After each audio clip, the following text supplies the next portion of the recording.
Hey guys, welcome back to Ranger Survival and Fieldcraft. I'm Andrew, and what I have for you today is the $100 Survival Kit Challenge. We're going to take $100 and purchasing some survival items, construct that survival kit with these items, spending roughly $10 per item, more or less, and demonstrate some of the skills necessary to survive with those items out in the wild.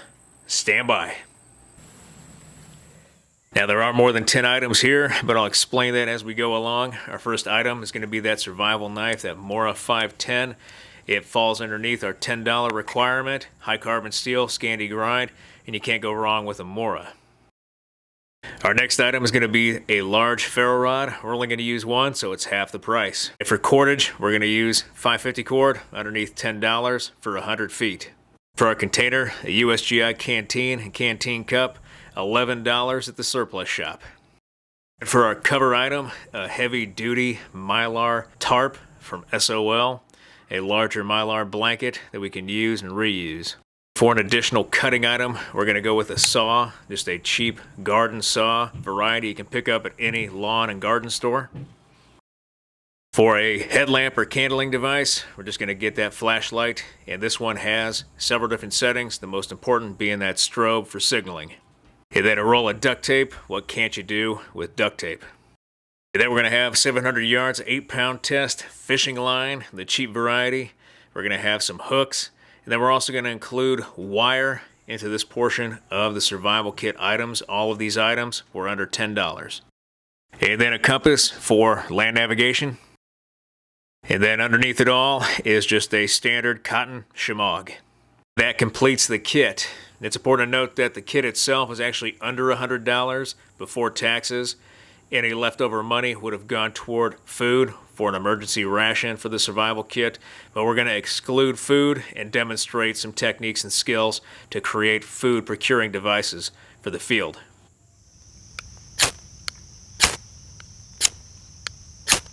All right, let's talk fire. Now for our fire kit, we just have that ferro, and we're going to use the back of our Mora 510. Went ahead, took a file, and created a 90-degree edge on the spine of the Mora 510 to give us a striker for that ferro rod. We could use glass or a rock if we happen to find it in the area, but it's better to have that striker with us. Now, tinder in the area, we have fat wood, and we're going to use a chunk of fat wood that we harvested with our survival saw. We can either make scrapings or shavings using the blade or the 90-degree edge of the spine. Once we have a good size pile of tinder from that fat wood collected, we can use our ferro and ignite that fat wood. The resin is going to burn for a long time, giving us time to add our kindling and our fuel to the fire. And with our fire today, we're going to have a special purpose with it. We're going to take the fire, and with our canteen cup and some punk wood that we found in the area, we're going to place that punk wood in our canteen cup, place a rock on top of that punk wood inside the canteen cup, and then once the fire is good and hot, we simply turn over that canteen cup, place it directly in the fire so that no air is going to get into the canteen cup, and then we just let it char. And we're going to create char material from that punk wood to use for a future survival fire. You can never over-char anything, so just let that char cook in the canteen cup inside the fire until it all goes out.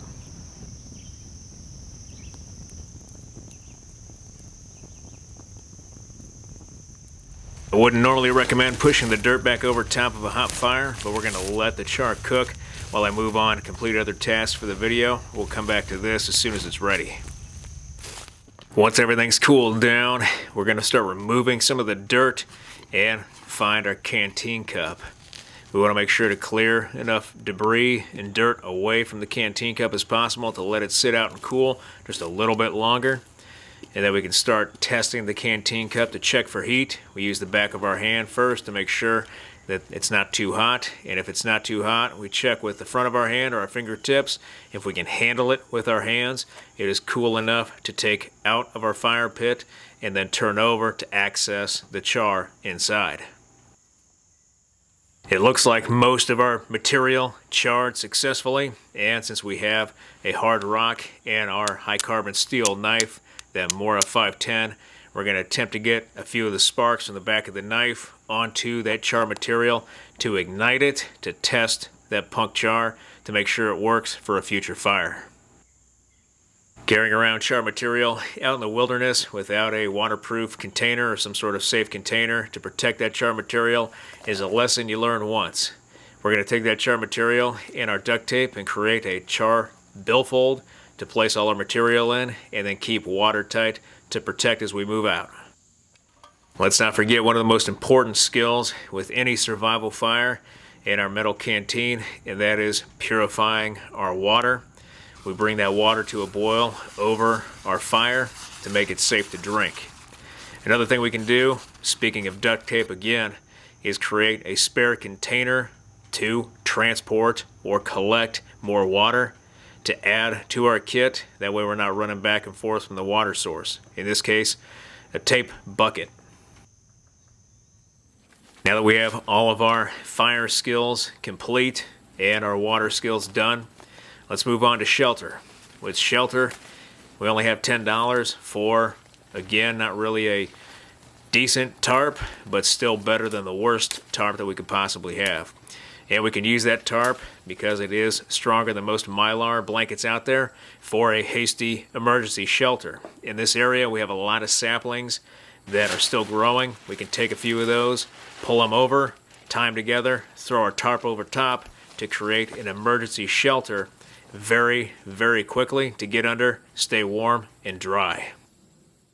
Of course, we can also create just a standard lean-to tarp shelter using this heavy-duty Mylar blanket. We can use nuts that have fallen from the forest floor from these bitternut hickory or other nuts available, or rocks even, to create anchors for our tarp with our 550 cord tying off from tree to tree.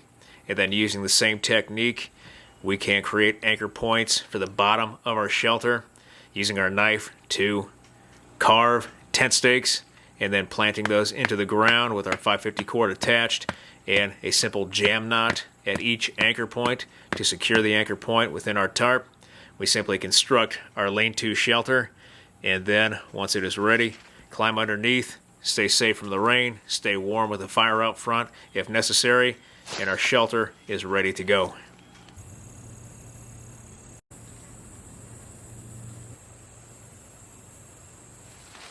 And the good thing about these heavy-duty Mylar blankets, the larger, stronger ones, still not the best, but one of the better ones, is that we can fold it up, put it back in our pack when we're done. That Mylar blanket is also multifunctional in that we can use it for a signal.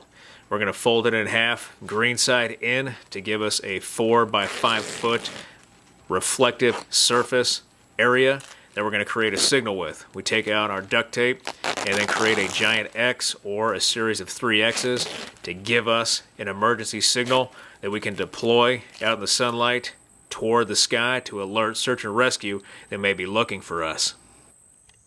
Now with our $100 survival kit, we still have the ability to create tools off the landscape. Simple tools, along with some of the other items from our kit, they can get us game or food from different sources or areas around our survival area. One of the tools we can create is just that simple hobo reel. You've probably seen this one before. We just take out our survival saw, cut a good section down of dead dry wood that isn't rotting, and then simply take out our survival knife, round off one end that is going to be our reel. That's where we're going to put all our line and our hook. Grab some 550 cord, whip it at the other end with a lash to create a lanyard for our wrist or our hand, and then add our line, add our hook, and we have our hobo reel complete. We can pack that in our kit or in our backpack, take it with us down to the water's edge, and attempt to get some game.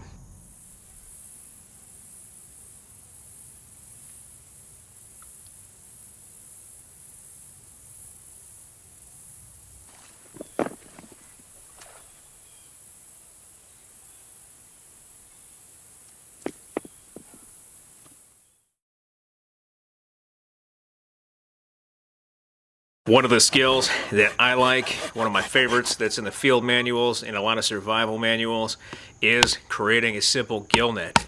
Now, in order to get to that gill net, we've got to create the gill net needle and gauge.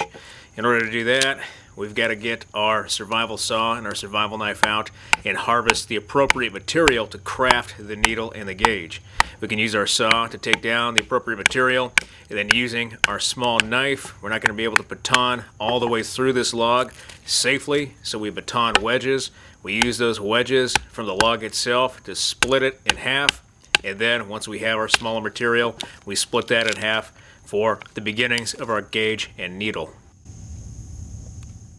Now that we've processed down that material, using a trick with our small survival knife and our survival saw to create wedges from the material that we're going to craft our needle and gauge from, we can start using our survival knife from our $100 kit as it's supposed to be used, and that is for fine carving. We're going to carve the rough shape of our gill net needle and gauge, and then as we process the material, we'll fine tune it and carve closer, creating the eyelet where we're going to wrap our fishing line or weave our fishing line around the needle to make it accessible while we build our net. And at the end, we have our net, needle, and gauge with line attached. This is one of my favorite skills to do out in the bush. All we need is our survival knife, maybe survival saw, and bringing fishing line into the wilderness with you.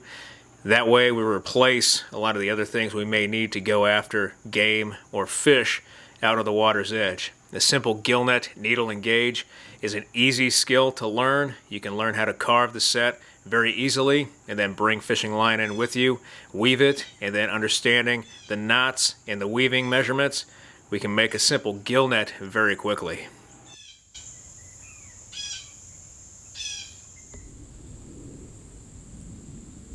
Here you can see the finished product of the survival net using the needle and gauge, crafted from the landscape, just with our survival knife, our fishing line, and our survival saw. This is a great skill to know. Like I said, once you understand it, it's easy and it's very rewarding to create a net all by yourself. So we're going to lay out our net along the rocks on the shore, and we've harvested a dead dry branch from the forest interior to act as the floats. And now all we're going to do is take some rocks from the area and use them and attach them to our 550 cord and some line to create weights. That way the net will remain suspended vertically in the water as we set it. Once we're done with this and we have all our rocks tied up, we'll be ready to set the net in the water and let it work for us.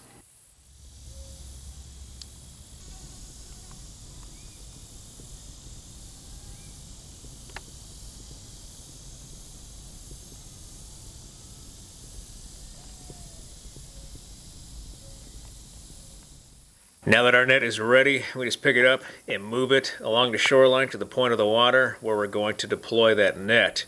We want to make sure to lower it slowly at first, making sure none of the weights catch on any subsurface obstacles or debris that we may not be able to see if the water is not clear. And then we lower it all the way down and make sure that the net is standing up straight. A good shallow inlet like this is a great place to go after some fish. Once we have it set, we have our 550 cord tied off from the net to the stick or the floats, and then we need to take that 550 cord and tie it off to the shoreline so we don't lose the net or it doesn't get snagged and taken away, and that way we can come back and check on it for food.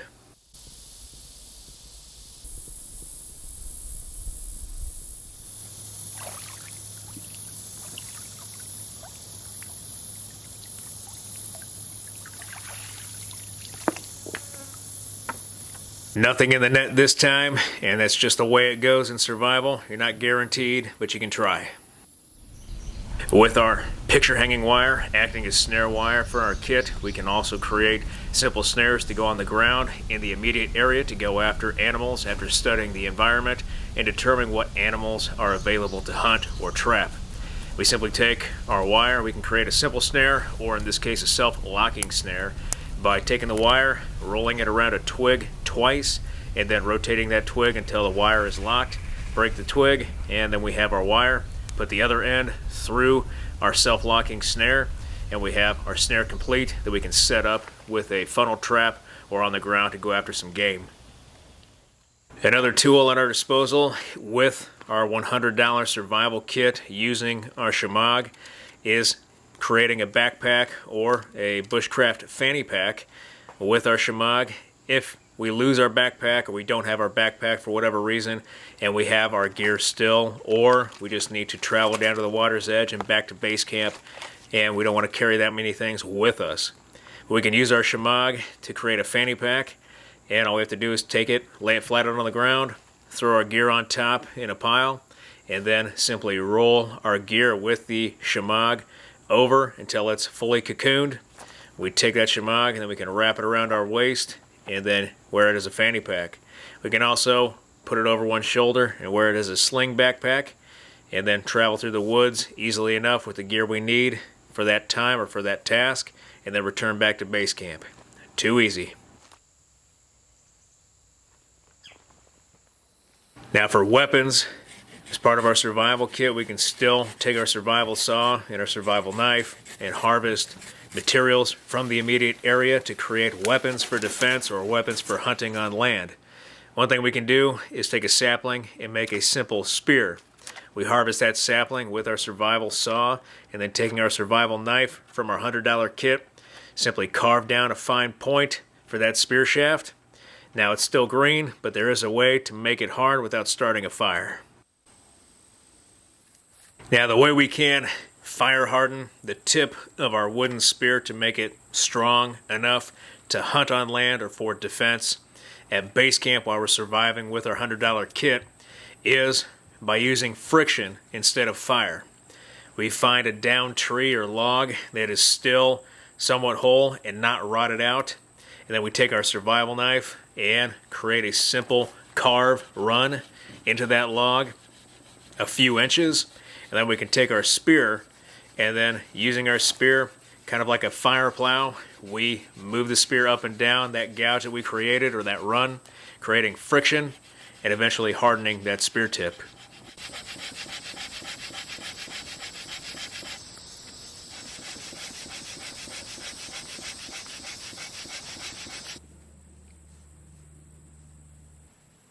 Alright guys, that does it for this video, $100 survival kit challenge. I think my kit's pretty good. If you have any other ideas or any recommendations, leave a comment down below and let me know what you think. But I hope you guys liked this video. If you did like this video, hit that like button, hit that subscribe button, leave me a comment in the comment section. I always appreciate your feedback. I want to thank you guys for everything you do for me, for this channel, for your likes, your views, your subscriptions, your comments, your feedback, and your shares. And I'll be back with another video as soon as I can, guys. Thanks.